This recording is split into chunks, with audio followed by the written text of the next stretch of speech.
Good evening and welcome to Washington Week. The Russian invasion of Ukraine is now entering its 8th week, and the fallout over the atrocities committed by Russia's military against civilians has reached new levels. This week, President Biden, for the first time, called the actions of Russian President Putin a, quote, genocide.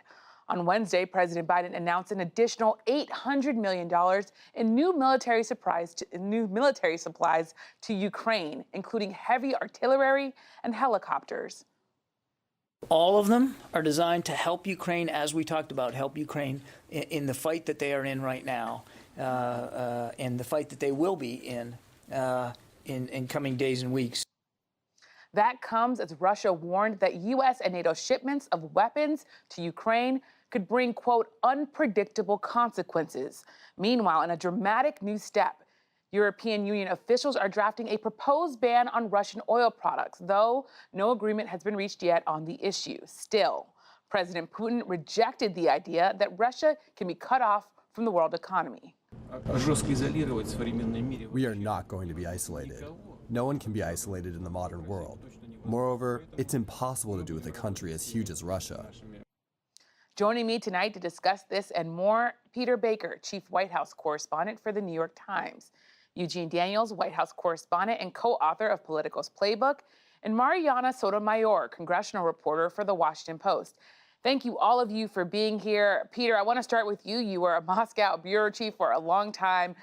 We now saw, of course, that the big news is that President Biden changed his language and for the first time called what's happening in Ukraine a genocide. Take us inside the decision to change his language here, and what impact, if any, could it have?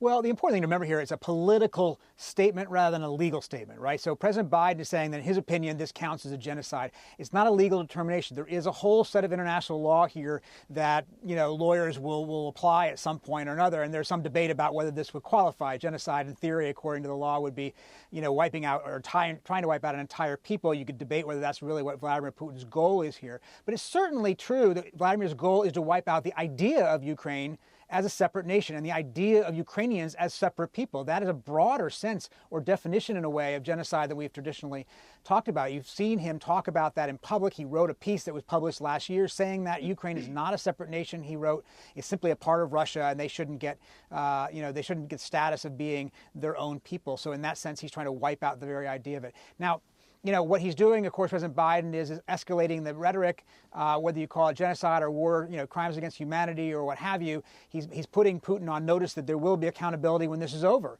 Now, we don't know how that accountability could actually take place. It doesn't look like you could send a squad of international cops to Moscow and arrest Vladimir Putin and put him up in the dock. But there is this idea that, Russia and Vladimir Putin in particular will have to be held accountable for the crimes that have been committed to Ukraine these last few weeks. And Eugene, Peter's talking about escalating rhetoric. There was also, of course, increasing aid this week. How much of this language change and this wanting to call it a genocide do we think influenced the idea and the decision by President Biden to send more aid to Ukraine as the country, of course, is continuing to plead for even more weapons? Yeah, one of the things we've seen as this conflict, this invasion has continued, is you start to see President Biden kind of getting ahead of where, in his language, the administration is. This is one piece of this, and when he talked about, basically kind of got to get rid of Vladimir Putin, they have made it clear, the administration, that these are not changes in the way that they are viewing it, no change in policy. But it does show you that as he gets more frustrated, we will continue as a country to give more aid to Ukraine, more military assistance to Ukraine and Ukrainians. And so that's what Ukraine, Vladimir and Zelensky want to see. And they've talked about that, is that wanting to make sure that America continues to keep the coalition of European countries and NATO together to continue to put pressure on Russia. And I think one of the things that's really interesting, and we saw Vladimir Putin there talking about not being able to be cut off.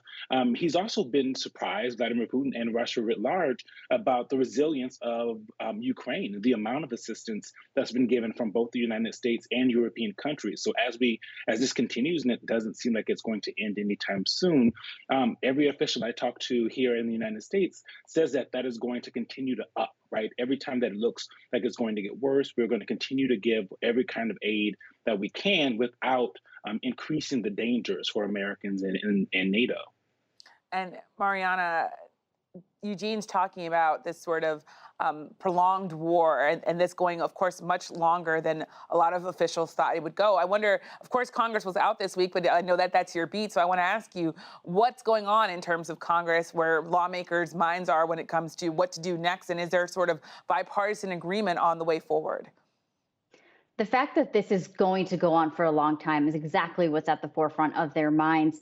Right now, they're not necessarily talking about how much money they should be sending over to Ukraine. They already did that in an aid package last month, but they are starting to think that at some point they're going to have to do that again. And what that looks like is probably going to start to be under discussion when they come back into session at the end of this month into next month.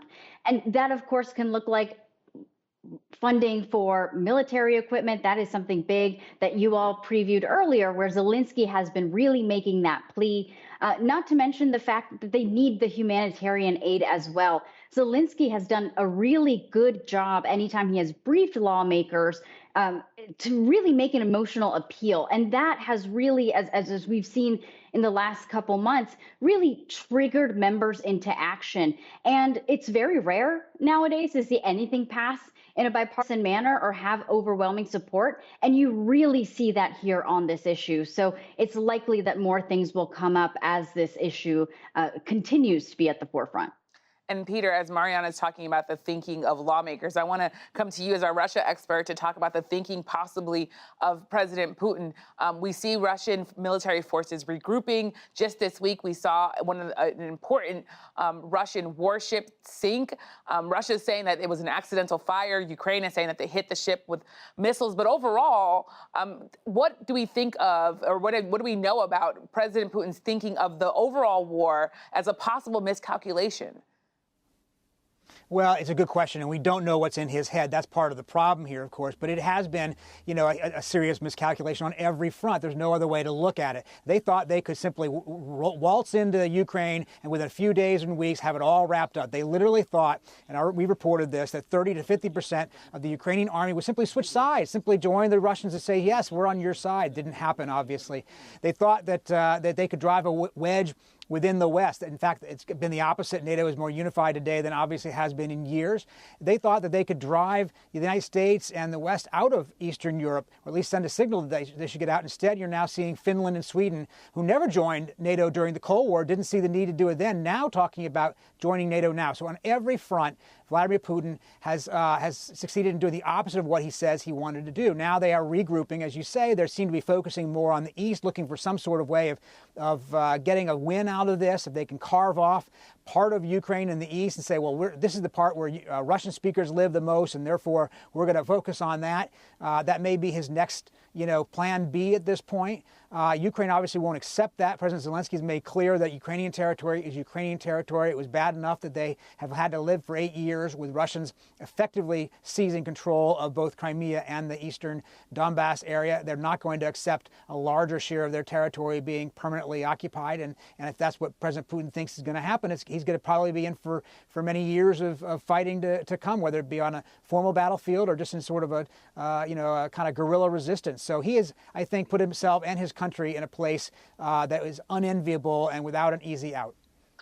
Unenviable is definitely a way to put it when you think about sort of Russia's stance here and their position. Eugene, I want to come to you because it's these atrocities that we continue to learn about are just heartbreaking. Just this week, we saw that the bodies of 900, more than 900 civilians were found in areas right outside Ukraine's capital.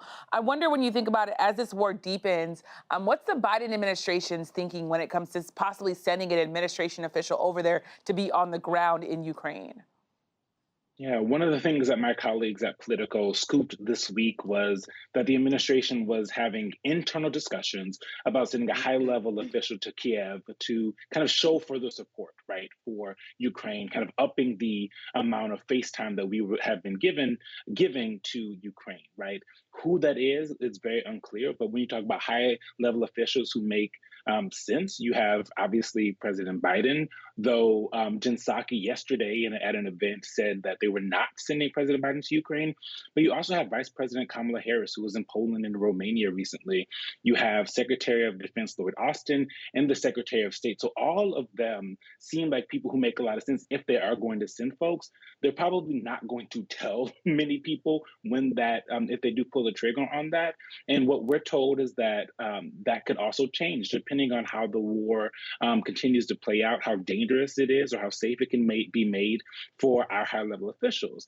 I will say the administration does feel pressure, external pressure, when you watch Boris Johnson walk the streets of Kiev with Zelensky, when you see the EU commissioner there as well, to do more and to say, okay, stick their foot on the soil and see firsthand what we've been seeing in pictures and videos ever since.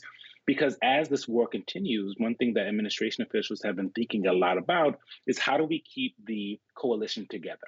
And one of those ways is continuing to show extreme support, continuing to show that you're willing to do more than you were doing before. And this would certainly be an escalation when it comes to symbolism in this invasion. And Mariana, what's Congress thinking about what they can do to do more? When you hear Eugene thinking about sort of what the White House thinking is here, what are lawmakers talking about? How can they sort of make this even more painful for Russia? Well, to that exact point, Congresswoman Spartz, she is a Republican from Indiana. She was also born and raised in Ukraine. She has been asking the administration, writing letters to them to send someone to be a point of contact in Ukraine.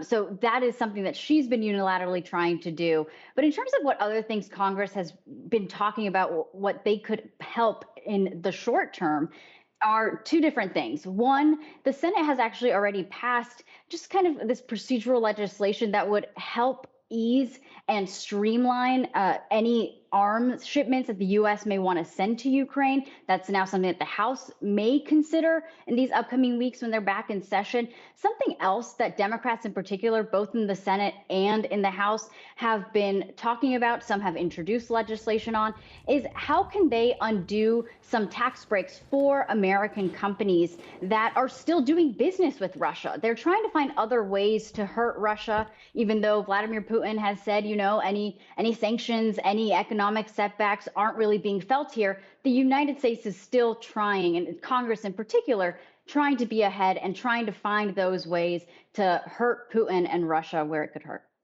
And Peter, I want to come to you because there's also, of course, this news of European Union officials looking at a possibly drafting a proposal to ban Russian oil. How significant of a development is this?